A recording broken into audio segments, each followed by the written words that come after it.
৬,০০০-এর উপর নাগরিক গুরুতর আহত হয়েছেন, যার সংখ্যাগরিষ্ঠই সরকারি বেসরকারি বিশ্ববিদ্যালয়, বিভিন্ন স্কুল ও কলেজ পড়ুয়া ছাত্রছাত্রী এবং খেটে খাওয়া সাধারণ নাগরিক।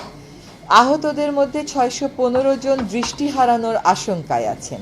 নিহতদের মধ্যে রয়েছে ৯ শিশু, যাদের বয়স ৪ থেকে ১৬ বছরের মধ্যে। এদের মধ্যে ৪ জন নিজ নিজ বাড়িতে গুলিবদ্ধ হয়েছে। বাড়িতে গুলিবদ্ধ হওয়ার ঘটনা প্রমাণ করে কত নির্বিচারে গুলিবর্ষণ করেছে জনগণের নিরাপত্তার দায়িত্বপ্রাপ্ত আইন শৃঙ্খলা রক্ষাকারী বাহিনী। নিহতদের ৭৫ শিশু, কিশোর ও তরুণ, যাদের বেশিরভাগের শরীরেই প্রাণঘাতী গুলির ক্ষতচিহ্ন ছিল। এছাড়া বিভিন্ন সহিংস ঘটনায় হতাহতের মধ্যে কয়েকজন আইন শৃঙ্খলা রক্ষাকারী বাহিনীর সদস্য ও সংবাদকর্মীরাও রয়েছেন। বিভিন্ন গণমাধ্যমে তথ্য প্রমাণের ভিত্তিতে ২১০ জন নিহত হবার সংবাদ প্রকাশিত হলেও সরকার ১৪৭ জনের মৃত্যু তথ্য পেয়েছে বলে দাবি করেছে, যা অগ্রহণযোগ্য। আমাদের বিশ্বাস করার কারণ রয়েছে যে হতাহতের প্রকৃত সংখ্যা আরও অনেক বেশি, যা ইন্টারনেট বন্ধ থাকায় গণমাধ্যমের উপর সরকারের একচ্ছত্র নিয়ন্ত্রণ ও তথ্য প্রবাহের সরকারি বাধার কারণে জানা যাচ্ছে না।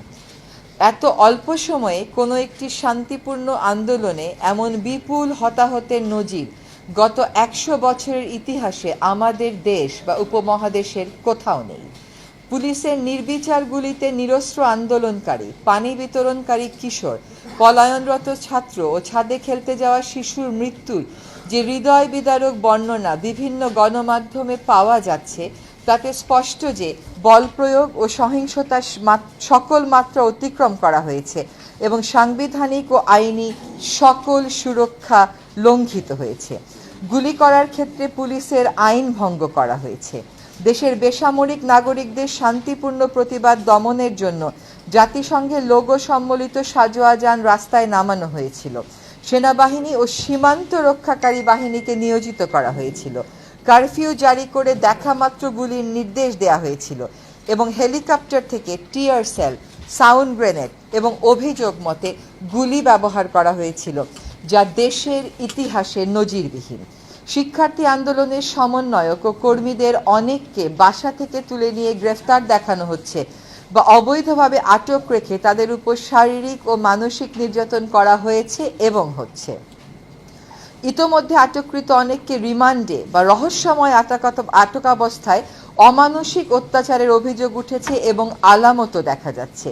চিকিৎসাধীন থাকা অবস্থায় হাসপাতাল থেকে জোরপূর্বক ডিবি পুলিশ হেফাজতে নেওয়া হয়েছে সমন্বয়কারীদের এবং আত্মীয় স্বজন ও শিক্ষকদের দেখা করার অনুরোধ উপেক্ষা করে নিরাপত্তার অজুহাতে সম্পূর্ণ বেআইনিভাবে তথাকথিত ডিবি হেফাজতে কয়েকদিন আটকাধীন অবস্থায় রেখে আন্দোলন প্রত্যাহারের টাইপকৃত এক বিবৃতি ডিবি কার্যালয় থেকেই পড়ানোর ঘটনা সরাসরি সংবিধান ও আইনের লঙ্ঘন।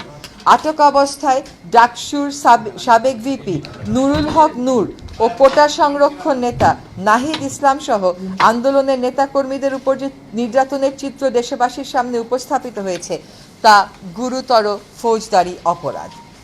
গণমাধ্যম থেকে জানা যাচ্ছে যে সান্ধ্যকালীন কারফিউ চলাকালীন সময়ে এলাকা ভাগ করে পুলিশ, র্যাব ও অন্যান্য বাহিনী ব্লক রেড পরিচালনা করছে এবং নির্বিচারে ছাত্র গ্রেফতার করে অভিভাবক, তরুণ সমাজ ও জনমনে ভীতি ও ত্রাসের সঞ্চার করছে। এতে পরিস্থিতি স্বাভাবিক হয়ে ওঠার বদলে আরও জটিল ও অশান্ত করে তোলার ইন্ধন যোগাবে বলে আমাদের আশঙ্কা।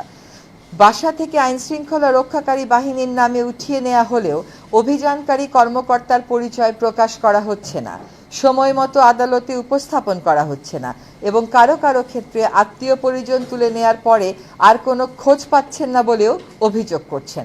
গ্রেফতারে মরিয়া বাহিনী এমনকি অপ্রাপ্তবয়স্ক এক শিক্ষার্থীর রিমান্ড আবেদনও করেছিল, যা পরবর্তীতে উচ্চ আদালত কর্তৃক স্থগিত হয়েছে। এমন নির্মম হত্যাযজ্ঞের ও বল প্রয়োগের নিন্দা, ধিক্কার বা প্রতিবাদের উপযুক্ত ভাষা আমাদের জানা নেই। এই বিপুল প্রাণহানির দায় প্রধানত সরকারের।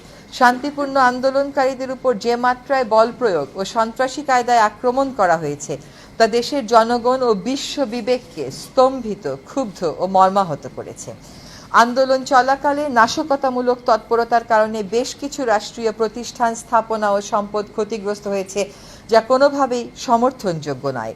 সুষ্ঠু নিরপেক্ষ তদন্তের মাধ্যমে এইসব নাশকতার জন্য যারা দায়ী তাদের চিহ্নিত করে আইন অনুযায়ী শাস্তির দাবি জানাচ্ছি। তবে এই অজুহাতে ভিন্ন মতের কাউকে দমন পীড়ন বা সাধারণ মানুষকে হয়রানি কোনোভাবেই সমর্থনযোগ্য নয়। আমরা ক্ষুব্ধ যে প্রাণহানি, জনতার উপর হামলা ও গুলিবর্ষণের কোনো তদন্ত না করে পুলিশ শুধুমাত্র নাশকতার মামলা দায়ের করে হাজার হাজার অজ্ঞাতনামা লোককে আসামি করছে, কয়েক হাজার লোককে গ্রেফতার করেছে। এদের মধ্যে অসংখ্য নিরীহ নাগরিক, শিক্ষার্থী এবং তাদের পরিবারের সদস্যরা রয়েছেন বলে অভিযোগ উঠেছে। নাশকতার ঘটনার সময় তা প্রতিরোধে উপযুক্ত ব্যবস্থা নেয়নি সরকার, এবং সরকারি বাহিনীগুলো কোনো কোনো ক্ষেত্রে নীরব দর্শকের ভূমিকা পালন করেছে বলে গণমাধ্যমের রিপোর্ট থেকে জানা যায়। সুষ্ঠু তদন্ত করে তাদের এই ভূমিকার রহস্য উদ্ঘাটন ও জনসম্মুখে তা প্রকাশ করা জরুরি। আমরা ক্ষুব্ধ যে সুস্পষ্ট প্রমাণ থাকা সত্ত্বেও প্রাণহানি, ছাত্র জনতার উপর হামলা ও গুলিবর্ষণের কোনো তদন্ত না করে পুলিশ শুধুমাত্র নাশকতার মামলা দায়ের করে হাজার হাজার অজ্ঞাতনামা লোককে আসামি করছে, কয়েক হাজার লোককে গ্রেফতার করেছে, যা হয়রানিমূলক এবং গ্রেফতার বাণিজ্যের সুযোগ করে দেবে। সুস্পষ্ট প্রমাণ থাকার পরেও গুলি চালানো কর্মকর্তাদের গ্রেফতার না করে অপরাধী খুঁজে বেড়ানো এবং অপরাধীকে ধরিয়ে দেওয়ার আহ্বান উপহাসপটে। এভাবে নিরস্ত্র মানুষকে হত্যা, গণগ্রেফতার, অবৈধ আটক, নিপীড়ন ও নির্যাতন সংবিধানের 31, 32, 33, 35, 37, 39 অনুচ্ছেদ, সার্বজনীন মানবাধিকার ঘোষণা এবং বাংলাদেশের জন্য প্রযোজ্য বিভিন্ন মানবাধিকার দলিলের স্পষ্ট লঙ্ঘন। আন্দোলন দমনে নির্বিচার হত্যা মানবতা বিরোধী অপরাধ ও আন্তর্জাতিক অপরাধ আদালতে বিচারযোগ্য অপরাধ। এমন গুমট ও সংকটময় পরিস্থিতিতে দেশের বৃহত্তর স্বার্থে শিক্ষার্থীদের ভবিষ্যৎ ও সামগ্রিকভাবে শিক্ষাঙ্গনকে নিরাপদ ও শিক্ষামুখী রাখতে নিম্নোক্ত দাবিগুলো তুলে ধরছি। 1. কোটা সংস্কার আন্দোলনে police, RAB, answer, BGB, Chhatra League, Jubo League সহ সরকারি মদতপুষ্ট অস্ত্রধারীদের গুলি এবং নির্মম আঘাতে নিহত সকল মৃত্যুর সঠিক স্বচ্ছ তদন্ত হতে হবে এবং প্রকৃত দোষী, তা সে যতই উচ্চ পদাধিকারী বা কোনো দলমতের হোক, সর্বোচ্চ আইনানুগ শাস্তি নিশ্চিত করতে হবে। 2. স্বাধীন, গ্রহণযোগ্য এবং বস্তুনিষ্ঠতার স্বার্থে প্রতিটি হতাহতের এবং আইন শৃঙ্খলা বাহিনীর অস্ত্রের ব্যবহার ও বল প্রয়োগের বিষয়ে জাতিসংঘের উচ্চ পর্যায়ের বিশেষজ্ঞদের তত্ত্বাবধানে তদন্ত হতে হবে। এই প্রক্রিয়া দ্রুততম সময়ের মধ্যে শুরু করতে হবে। 3. ইতোমধ্যে সংগ্রহীত ছবি, ভিডিও ফুটেজের মাধ্যমে চিহ্নিত সকল হন্তারক ও আক্রমণকারীকে অবিলম্বে গ্রেফতার করে আইনি প্রক্রিয়া শুরু করতে হবে। এ ব্যাপারে কালবিলম্বের কোনো সুযোগ নেই। 4. জাতির ইতিহাসে সংগঠিত এমন নজিরবিহীন হতাহতের শিকার সকল নিহত আহত নাগরিকের পূর্ণাঙ্গ তালিকা সরকারকে অবিলম্বে প্রকাশ করতে হবে। 147 জন নয়, সকল নিহত আহত নাগরিকের সম্মানে জাতির সহানুভূতি, সম্মান আর শ্রদ্ধা প্রদর্শনের জন্য রাষ্ট্রীয়ভাবে যথাযথ মর্যাদায় শোক ঘোষণা করতে হবে। এই শোক প্রকাশকে আক্রমণকারীদের গ্রেফতারের দৃশ্যমান প্রক্রিয়া শুরু করে আন্তরিক ও অর্থবহ করতে হবে। দায় মেনে নিয়ে প্রত্যেক নিহতের পরিবারকে পর্যাপ্ত ক্ষতিপূরণ দিতে হবে এবং পুনর্বাসন নিশ্চিত করতে হবে। আহতদের সুচিকিৎসা নিশ্চিত করতে হবে। অঙ্গ হারানো সকল নাগরিকের পুনর্বাসন নিশ্চিত করতে হবে। কেবল প্রতিশ্রুতি নয়, ক্ষতিপূরণ আর পুনর্বাসনের পুরো পরিকল্পনা ও বাস্তবায়নের চিত্র জাতির সামনে অনতিবিলম্বে তুলে ধরতে হবে। অবিলম্বে আটককৃত সকল শিক্ষার্থীর মুক্তি দিতে হবে এবং শিক্ষার্থী গ্রেফতারের চলমান প্রক্রিয়া বন্ধ করতে হবে। সকল শিক্ষা প্রতিষ্ঠান খুলে দিতে হবে এবং সেখানে অস্ত্রধারী ও প্রভাব বিস্তারের রাজনীতি বন্ধ করতে হবে। 8. তথাকথিত ডিবি হেফাজত থেকে সকল সমন্বয়কারীকে মুক্তি দিতে হবে। এমন জোরপূর্বক উঠিয়ে নেয়া আর বেআইনি হেফাজতের ব্যাখ্যা দিতে হবে এবং এর সাথে জড়িত সকলকে জবাবদিহিতার মুখোমুখি করতে হবে। 9. সরকারকে ভয় দেখানোর সংস্কৃতি থেকে সরে আসতে হবে। গুলি করে আন্দোলন দমানোর অসুস্থ মানসিকতার অবসান এখনই করতে হবে। স্বাভাবিক ও স্বস্তির পরিবেশ নিশ্চিত করতে হবে।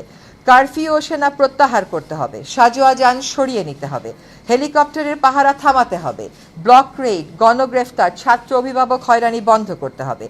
আমরা স্বাধীন দেশে মুক্ত পরিবেশে বসবাস করব, কোনো বদ্ধ নিয়ন্ত্রিত আতঙ্কের পরিবেশে আর নয়। অবাধ তথ্য প্রবাহে আরোপিত সকল বাধা দূর করতে হবে।